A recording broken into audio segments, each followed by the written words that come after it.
I feel so fortunate that my first job was working at the Museum of Modern Art on a retrospective of painter Elizabeth Murray. I learned so much from her. After the curator, Robert Storr, selected all the paintings from her lifetime body of work, I loved looking at the paintings from the 1970s. There were some motifs and elements that would come up again later in her life. I remember asking her what she thought of those early works. If you didn't know they were hers, you might not have been able to guess. She told me that a few didn't quite meet her own mark for what she wanted them to be. One of the works, in fact, so didn't meet her mark, she had set it out in the trash in her studio, and her neighbor had taken it because she saw its value. In that moment, my view of success and creativity changed. I realized that success is a moment, but what we're always celebrating is creativity and mastery. But this is the thing, what gets us to convert success into mastery? This is a question I've long asked myself. I think it comes when we start to value the gift of a near win. I started to understand this when I went on one cold May day to watch a set of varsity archers, all women as fate would have it, at the northern tip of Manhattan at Columbia's Baker Athletic Complex. I wanted to see what's called Archer's paradox, the idea that in order to actually hit your target, you have to aim at something slightly skew from it.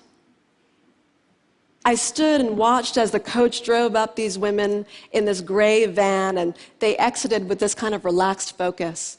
One held a half-eaten ice cream cone in one hand and arrows in the left with yellow fletching, and they passed me and smiled, but they sized me up as they made their way to the turf and spoke to each other not with words, but with numbers, degrees, I thought, positions for how they might plan to hit their target.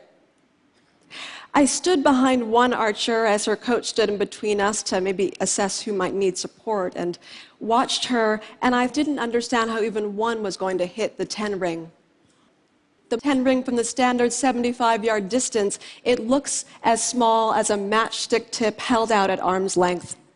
And this is while holding 50 pounds of draw weight on each shot.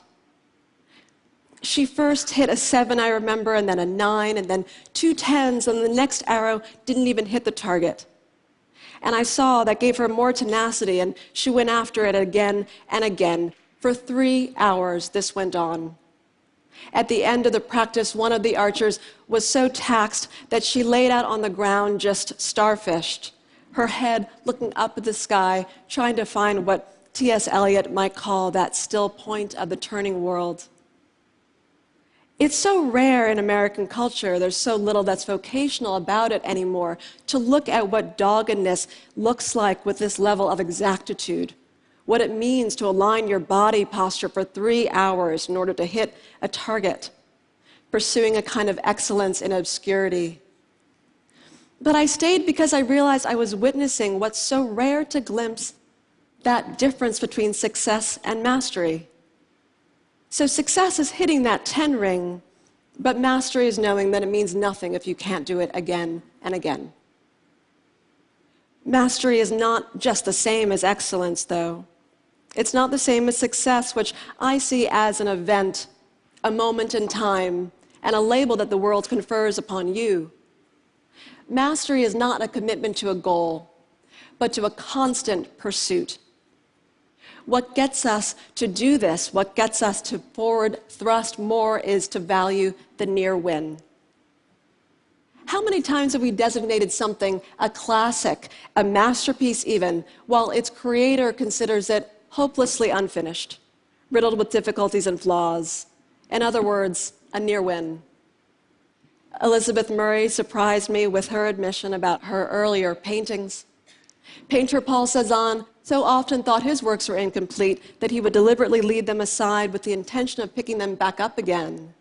But at the end of his life, the result was that he had only signed 10% of his paintings. His favorite novel was The Unfinished Masterpiece by Honoré Balzac, and he felt that the protagonist was the painter himself. Franz Kafka saw in completion what others would find only works to praise, so much so that he wanted all of his diaries, manuscripts, letters, and even sketches burned upon his death. His friend refused to honor the request, and because of that, we now have all the works we now do by Kafka. America, The Trial, and The Castle, a work so incomplete it even stops mid-sentence. The pursuit of mastery, in other words, is an ever onward almost. Lord, grant that I desire more than I can accomplish, Michelangelo implored, as if to that Old Testament God in the Sistine Chapel, and he himself was that Adam with his finger outstretched and not quite touching that God's hand. Mastery is in the reaching, not the arriving. It's in constantly wanting to close that gap between where you are and where you want to be. Mastery is about sacrificing for your craft and not for the sake of crafting your career. How many inventors and untold entrepreneurs live out this phenomenon? We see it even in the life of the indomitable Arctic explorer Ben Saunders, who tells me that his triumphs are not merely the result of a grand achievement, but of the propulsion of a lineage of near wins. We thrive when we stay at our own leading edge. It's a wisdom understood by Duke Ellington, who said that his favorite song out of his repertoire was always the next one, always the one he had yet to compose. Part of the reason that the near win is inbuilt to mastery is because the greater our proficiency, the more clearly we might see that we don't know all that we thought we did. It's called the Dunning-Kruger effect. The Paris Review got it out of James Baldwin when they asked him, "What do you think increases with knowledge?" And he said, "You learn how little you know." Success motivates us, but a near win can propel us in an ongoing quest. One of the most vivid examples of this comes when we look at the difference between Olympic silver medalist and bronze medalist after competition. Thomas Gilovich and his team from Cornell studied this difference and found that the frustration silver medalists feel, compared to bronze, who are typically a bit more happy to have just not received fourth place and not medaled at all, gives silver medalists a focus on follow-up competition. We see it even in the gambling industry that once picked up on this phenomenon of the near win and created these scratch-off tickets that had a higher than average rate of near wins, and so compelled people to buy more tickets that they were called heart stoppers and were set on a gambling industry set of abuses in Britain in the 1970s. The reason the near win has a propulsion is because it changes our view of the landscape and puts our goals, which we tend to put at a distance, into more proximate vicinity to where we stand. If I ask you to envision what a great day looks like next week, you might describe it in more general terms. But if I ask you to describe a great day at TED tomorrow, you might describe it with granular, practical clarity. And this is what a near win does. It gets us to focus on what right now we plan to do to address that mountain in our sights. It's Jackie Joyner-Kersee who in 1984 missed taking the gold in the heptathlon by 1/3 of a second. And her husband predicted that would give her the tenacity she needed in follow-up competition. In 1988, she won the gold in the heptathlon and set a record of 7,291 points, a score that no athlete has come very close to since. We thrive not when we've done it all, but when we still have more to do. I stand here thinking and wondering about all the different ways that we might even manufacture a near win in this room, how your lives may play this out. Because I think on some gut level, we do know this. We know that we thrive when we stay at our own leading edge, and it's why the deliberate incomplete is inbuilt into creation myths. In Navajo culture, some craftsmen and women would deliberately put an imperfection in textiles and ceramics. It's what's called a spirit line, a deliberate flaw in the pattern to give the weaver or maker a way out, but also a reason to continue making work. Masters are not experts because they take a subject to its conceptual end.